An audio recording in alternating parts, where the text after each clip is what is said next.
keeping you informed and engaged. Now more than ever. This is Sekulow. We want to hear from you. Share and post your comments or call 1-800-684-3110.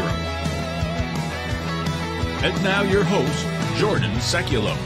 Welcome to Sekulow. This is Jordan Sekulow. My dad, Jay Sekulow, is also joining us, as you can see.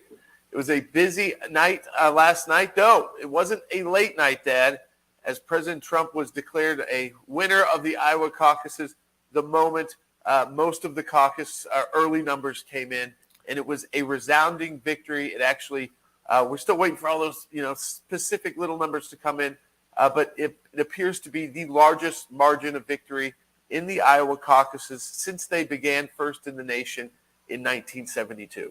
I don't think there's any question that the percentage of vote that the former president received is the largest in history.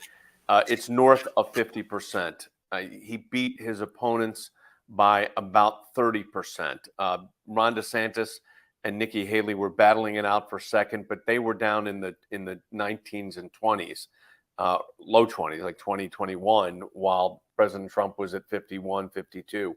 So they leave Iowa. They both left. I mean, both Nikki Haley and Ron DeSantis said they feel like their ticket has been punched, as the phrase is used there, to go out of Iowa into now New Hampshire, where President Trump has a lead. It's not the commanding lead he had in Iowa, but it's still a significant lead. There are some polls, Jordan, and you've been following this closely, that show that Nikki Haley actually is within single digits of the former president. That's right. And the question will be does she continue to remain in single digits of the former president after a poor showing last night in Iowa? And I mean poor by, I was setting the stage as one of them needed to get to 30% to show that there was a legitimate number two in the race, that the votes still existed. And right now, if it stands, President Trump would beat them combined in that state. He would have beat them combined. So even if Nikki Haley and Ron DeSantis were the same candidate and got the same votes, Donald Trump won in Iowa. Now, New Hampshire is not as favorable to President Trump because it has a lot more moderate Republicans. It's also a completely open primary, which means Democrats can decide to vote in the Republican primary on the day of the election, or request a Republican absentee ballot. Because that's just how it works there. So there is that strategy that Nikki Haley's talked about. We've also heard it from the former vice president's daughter, who has flipped on President Trump, Liz Cheney, trying to, and the ads are running there, get Democrats to cross over and vote for Nikki Haley or Ron DeSantis, just to try and stop President Trump from getting a second win. Yeah, but there's another interesting fact, and that is Vivek Ramaswamy had about 7.5%, almost 8% of the vote. He has now bowed out of the race. He has what they call technically suspended his campaign, and he endorsed last night President Trump. That represented about 8% of the electorate. So if you would have added that 8%, which that of Vivek Ramaswamy's number would have really gone to President Trump, I think probably 90%, maybe more. You're looking at a win there in New Hampshire that could have been in Iowa, that could have been in the almost 60 percentile. So this is a huge number. Now, we need to say a couple of things. New Hampshire, as you said, is a very different state. And these are starting to move in rapid succession. So you've got New Hampshire, you got Nevada, and South Carolina. Nikki Haley is trying to posture this, even though she came in third, as a two-person race. The reason she's able to do that, I think, Jordan, is because if you look at how it's shaping up in New Hampshire, Ron DeSantis doesn't have much of a play there. At least it doesn't look like that on the books, and the numbers certainly have him well behind Nikki Haley in a distant third place. Right, and so that makes it difficult for DeSantis to say, I'm going to spend significant campaign funds in New Hampshire between now and the 23rd of January to try and come in second place to Nikki Haley. And where does that go when you then go to her home state of South Carolina just next on February 3rd, the boom, boom, boom, these top three. This is not looking good for Ron DeSantis. I mean, there's different, again, that we were talking about last night, there's different politics that could go on behind the scenes about why he could be staying in or why he drops out and who that could potentially benefit. I don't want to get too much into that because that's speculation and we don't know yet. But there are scenarios where you could actually see him staying in to hurt another candidate, or even going so far as dropping out and endorsing another candidate. And we don't know if that would be Donald Trump or Nikki Haley. He was certainly someone who tried to take the banner of the America First movement.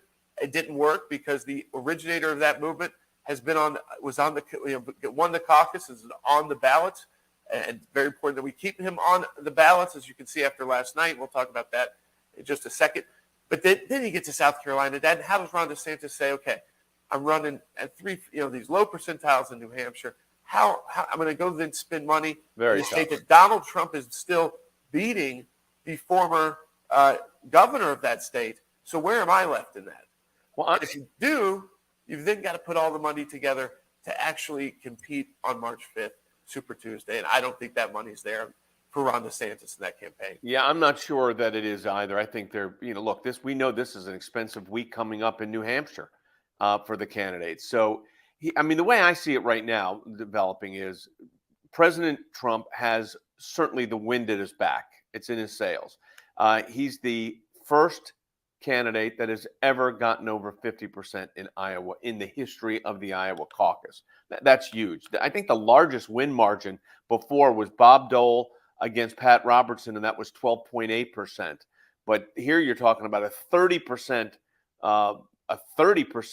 margin, which is just in political numbers, that is huge. And Donald Trump is the first since we've been tracking, 1972, to go above 50%. So where there have been other margins of errors by victory, he's the only candidate since tracking. So that began in 1972 because the Iowa caucuses, the tracking starts in 1972 because that's when they became the first in the nation vote for their 40 delegates. And so since that tracking, the only person who got even close, and it wasn't this close, not even, still a decent ways away, was President George W. Bush against McCain in the 2000 primary. W got the 41%. So think about here, President Trump, it looks like wherever it falls, did 9 or 10% better than President Bush did, who was the last person to hold the record for biggest win in Iowa. What's interesting with all of this, and by the way, we're coming to you remote, as you can tell, and that's because we've had storms where our studios are and we cannot get into our offices, but we're able to, through technology, come to you via remote studio setups that Jordan and I have. So we're able to do that. I need to say this also, and we're going to get more into the coming up primaries. We are putting the finishing touches, literally working through the weekend and yesterday all day on our brief to the Supreme Court of the United States on the Colorado disqualification case. This was the Colorado Supreme Court that ordered President Trump's name removed from the ballot, saying that the Section 3 of the 14th Amendment, what's called the so-called disqualification clause, allows them to remove the president because of insurrection, even though the only adjudication of insurrection was, in fact, by the United States Senate, where he was acquitted of insurrection, plus the fact that constitutionally, the President of the United States is not an officer under the United States and therefore is not even subject to the disqualification clause of the 14th Amendment. And on top of that, the 14th Amendment just says you cannot hold office, does not mean you cannot run for office, because disqualifications under that same constitutional amendment can be lifted by the United States Congress. So I'm giving you the legal arguments on our case. Now, this is the opening brief, what's called the brief on the merits. We're filing that on either Wednesday or Thursday. We'll certainly have to be filed by Thursday. Then we will wait about a week or so, and then the other side's going to file their brief. We will then file our final brief, our reply brief. We have a matching moment established here at the ACLJ for just a few days, the 3 days as we get this brief ready, which means donors of the ACLJ have agreed to match your donations for this fight at the Supreme Court of the United States, dollar for dollar. So they're going to double the donation. So if you donate $50, it's $100, $10 is $20. We encourage you to do that. This was an unexpected move. We didn't expect to be at the Supreme Court on this case, but nevertheless, there we are. We represent the Colorado Republican Party. We represent Republican parties throughout the country on this, but the one at the Supreme Court is the Colorado Republican Party. So your support of the ACLJ here is really critical, and I encourage you to go to aclj.org. That's aclj.org, and donate today if you're able, and any amount you donate will be matched in our matching moments. We encourage you to do that. I'll mention that again a little bit later in the program. We just got word also that Asa Hutchinson, who was campaigning, interestingly, in Iowa and New Hampshire, did not get, I don't think he got 500 votes, has now suspended his campaign. Jordan? Yeah, I think the biggest news in the campaign on suspensions is of Vivek and him going forward right away and endorsing Trump. Because in New Hampshire, just getting those few more points, if Nikki Haley, who feels like she had the wind at her sails, and the wind certainly died down last night, but to New Hampshire voters, they say, hey, we're a lot different than voters in Iowa. So they're going to look at it differently. But you can see now as people start dropping, and the big question will be is, does Ron DeSantis drop, and would he endorse a President Trump, or does he stay in and cipher votes away from Nikki Haley, potentially, in New Hampshire? So I still think the question for Nikki Haley trying to have a big next moment, it has to be like this kind of win in New Hampshire, in the New Hampshire primary that Trump just experienced last night. One that was that no one could truly predict until you actually saw the votes from the caucuses come in. Yeah, I think for Nikki Haley to be viable a week from today, a week from tonight, she would have to have won significantly. It doesn't have to be by 30 points, but have a clear win in New Hampshire. That then sets up South Carolina. And here's the issue that she's facing in South Carolina. And this is a tough one for her. The polling is showing that in South Carolina, President Trump would beat her significantly. Interestingly, Ron DeSantis has gone to South Carolina this morning. I don't even know if he's scoring down there, so I don't know how effective that's going to be. I think it may be more of a political atmospheric. But she would have to win in her home state. If she doesn't, I think she's out at that point. I mean, to go on to – now, she has money, so they can run until they're out of money. That is true. And she does have a lot of money. Ron DeSantis right now is – my understanding is their campaign's operating on fumes. Jordan, that's kind of what I'm hearing. I think, again, he had to spin big to come back from what was a very tough launch of his campaign. We talked about that on this broadcast. He didn't have a great – start. It was a little bit messy. He got rid of half of his team a few months ago and tried to bring in new people. That cost money. And we also know that the people who are holding back to see who are Republicans and conservatives but really were opposed to Donald Trump, where were they going to put the big money? For instance, the Koch brothers. And they ultimately decided to give the big money to Nikki Haley to make that run. And that really hurt Ron DeSantis. Maybe the biggest pain that campaign felt, losing that huge influx into both your campaign and these other PACs and entities supporting your election. Yeah, well, I mean, the campaigns at this point, in this stage, are all about money. And they're about two things: ballot access and money. So on the money side, Donald Trump has the funds to continue. Nikki Haley apparently has the funds at least to get through New Hampshire to South Carolina.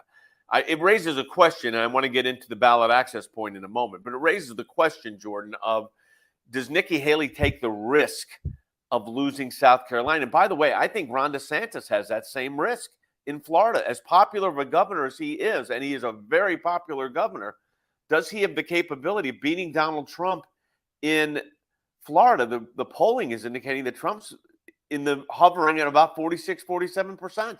Yeah, that's right. I think, again, she has to have some monumental victory in New Hampshire to turn things around that quickly in South Carolina, where South Carolina Republicans who elected her before to be their state leader, who may have been leaning towards Trump, but some of those may be people who said, I don't think anybody has a chance against him.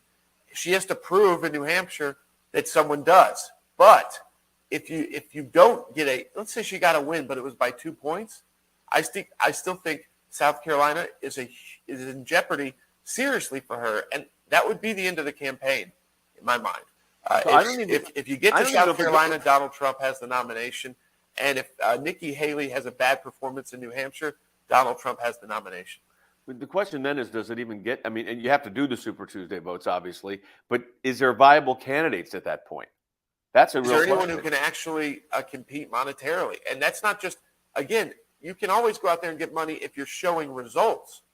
But obviously, neither Ron nor Nikki connected with anybody in Iowa. And Ron spent the entire, most of his campaign time in Iowa, and look what it got him. Okay, so and listen, I'm not trying to be mean. It's just the truth. He's going to do horrible in New Hampshire. He is not going to phase well in South Carolina when you've got Donald Trump beating their former governor, who's also running, when she is already likely going to have at least a much bigger margin against DeSantis in New Hampshire. So he's got to make some big decisions very soon. Nikki Haley still got this play. She's going to go hard in New Hampshire and try to reboot the campaign and ignore what happened in Iowa.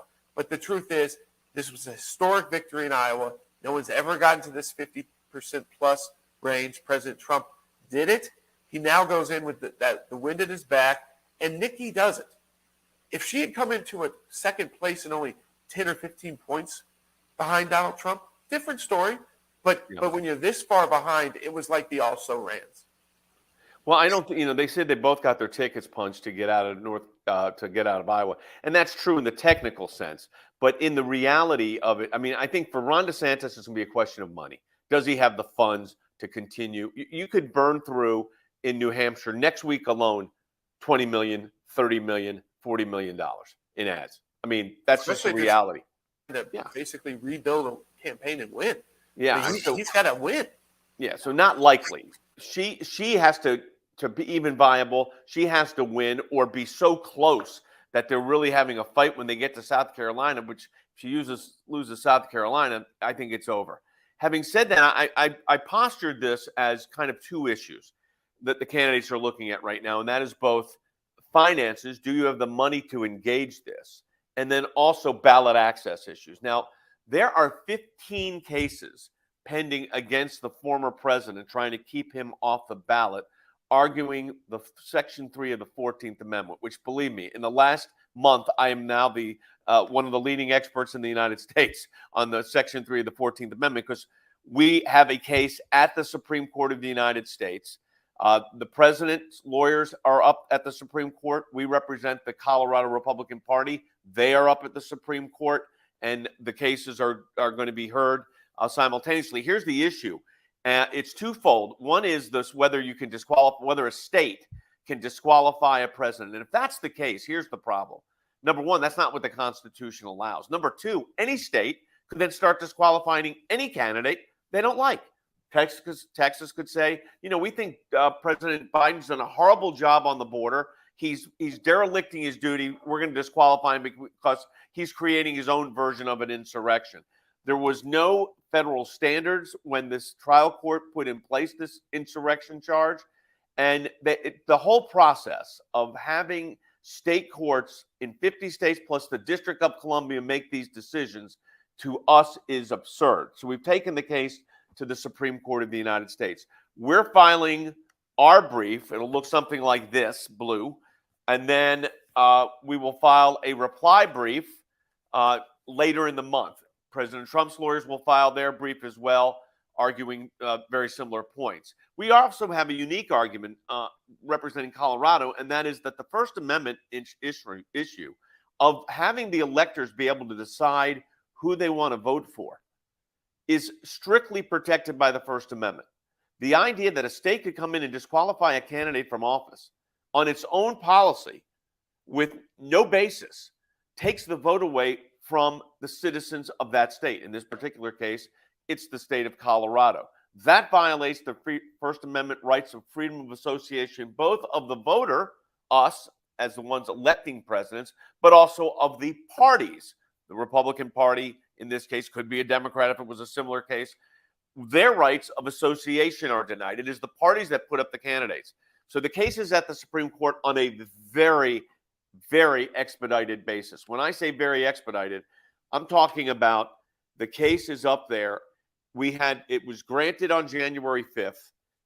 Our brief is due January 18th. The reply brief is their brief is due the 31st of January. Our reply brief is due Monday the 5th. Argument's going to take place February 8th. I think we have a decision before March 5th, which is Super Tuesday date. So we are under a crunch to get this done, as you can imagine. We've got a lot of lawyers working on this.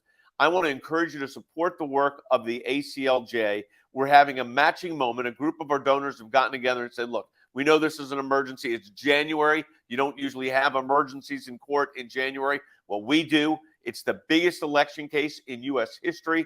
It's the ability of you to be able to vote for the candidate of your choice and not allowing state governments to remove candidates that they don't like. So it is a huge case. What a matching moment means is any amount you donate, we're getting a matching gift for you. Just go to aclj.org. That's aclj.org, or respond to the email you're getting today and support that important case. We're only going to be able to do that for this portion of the brief for 2 or 3 days here. So we encourage you to do that again at aclj.org. Yeah, I think that when people think about that timeline, I think it's so important to point out, not that the brief that is due Thursday, but that the respondents who want to remove President Trump from the ballot crew, along with the plaintiffs the petitioners they represent here, they have until the 31st to file, but then the reply, you only have 5 days to get it in, really 4 right. to get it in. So we have another one of those moments where we've got to kind of double the ability of our team legally to not only get the document done, but to get the document done, as we always do at the ACLJ, to the very best high standards that we always do, whether it's representing you at a local school board meeting or at the U.S. Supreme Court. But that is just a handful of days to reply to whatever they're going to throw at the wall and try and keep President Trump off the ballot. That's right. So when you're talking about first of all, we've had a team of about 8 lawyers working on this, literally, folks, day and night, through the weekends, through the holidays, now into the work weeks. We are close to our final stage of this opening brief. It'll be filed Thursday. A lot of work going into that. We reassembled some of the team that has represented the former president before. Jordan and I, of course, have Andy Economo, Jane Raskin. These are lawyers that we've worked with for a number of years that are now reassembled for this case because the magnitude of this case is so dramatic. The idea that a state government or a lone secretary of state could remove a candidate for president. The only national offices we elect in the United States are the president and vice president. And vesting that kind of authority in a state bureaucrat or a court, for that matter, is outrageous, especially since disqualification is exclusively the parameters of Congress. So, Jordan, we're really asking people to step up because the time frame is so short. And as you said, the reply brief, we're going to have everybody in Washington because we only have 4 days to get that in. And it falls on a Monday, which means we got to get it to a printer Monday morning at 9 o'clock in the morning to get it filed that day. So we're under a very tight time frame here to get all the briefing done. That's why we've got this matching moment, folks. We really want you to, again, engage with us, be part of the tip of the spear, defending President Trump. Go to aclj.org, be part of this, again, critical matching moment. We did what we needed to do. As you can tell, we're not in our studio. We had a big snowstorm here. Offices aren't yet open. But our team was able to get this together for you so you could understand, one, do the analysis of what happened last night, but also, two, explain to you what's next. We need your support, folks. Go to aclj.org. Double the impact of your donation today in this emergency matching moment. These deadlines are coming up quick, Thursday. And then you got to wait till we get the reply on the 31st with their brief. And then you just went through that. I mean, literally, you have 4 days to reply to that. And again, that's part of what we do at the ACLJ. We have the team to do it, but it's because of you that we want to always put our best foot forward. We always do it with excellence, and we do it because of our supporters who donate to the ACLJ. And with their donation this month, during this matching moment, their donation will be doubled. Yeah, and we appreciate anybody that's able to do that. Again, that's at aclj.org. I want to just reiterate one thing Jordan said. So when you're doing a reply brief, that's a brief in response to what they file. They don't file the other side until the 31st. So it's hard to anticipate exactly what they're going to go after because they're going to be replying to our brief. We file a brief urging reversal. They're filing a brief urging affirmance. So what we have to do in a case like this is, while I'm anticipating and kind of outlining where they might go, and there's some portions of the brief we took out of this one and said, you know what, that's going to work better in a reply brief. We have to understand what's at stake. And by the way, our team did a great job. Nathan, Christy, Olivia have worked very, very hard at putting this together with Jane, me, you, and a host of others. I mean, have done a great, great job here. And we're not done. I mean, we've got 2 more days of getting this thing. Every time you read it, you tweak it a little bit more, tighten it up. That's the idea. The court will review those briefs in chambers. And then here's what's going to happen. Sometimes they do it in reverse order. Sometimes they'll start with the reply brief. That's what Justice Stevens used to do. He would read the last brief first. So I always write the reply brief, realizing that for some justices, they may start there. And they go backwards. But I will tell you, by the time it's done, there will be hundreds of pages of briefs filed in this case, plus a joint appendix that is already in excess of 400 pages. So a lot of written, printed material going into this. Be an argument on February 8th. I anticipate after the argument that within a couple of weeks, we get the opinion. And Jordan, the Super Tuesdays, when is that, March 5th this year? Yeah, that's right. So, I mean, again, it goes boom, boom, boom with Iowa, New Hampshire, South Carolina. And then you've got this. That's another tough thing for these other 2 candidates. It's a survival period where, yes, you have time to campaign, but not if you don't have the money to campaign. What I mean by that is not just doing events, which costs a lot of money, especially on Super Tuesday states, because you got to be traveling all over the country and be spending ad money in all of those states. So that's the most expensive day or event inside the Republican primary.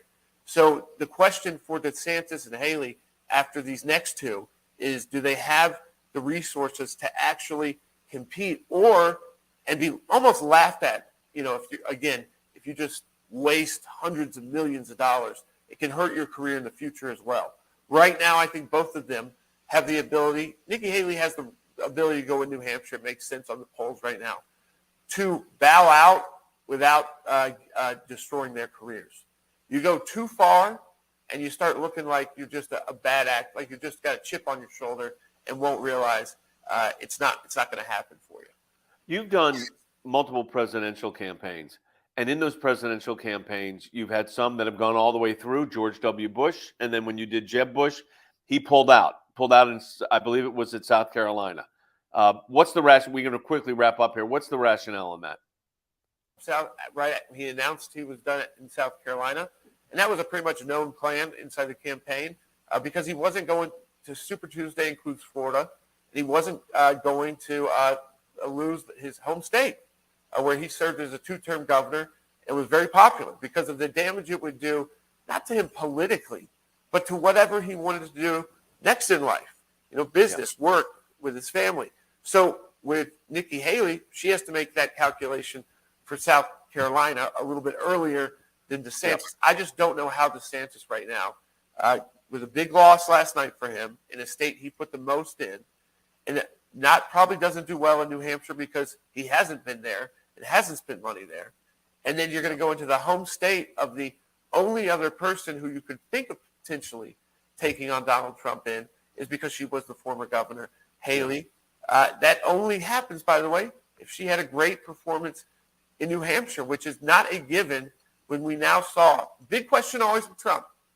We know it, is do the people at the rallies show up to vote? They braved the crazy winter storms and weather in Iowa like no other candidates have gotten support before last night. Very good. All right, that folks. Was a big impact. All right, that does it for the broadcast today. Again, support the work of the ACLJ in our matching moment.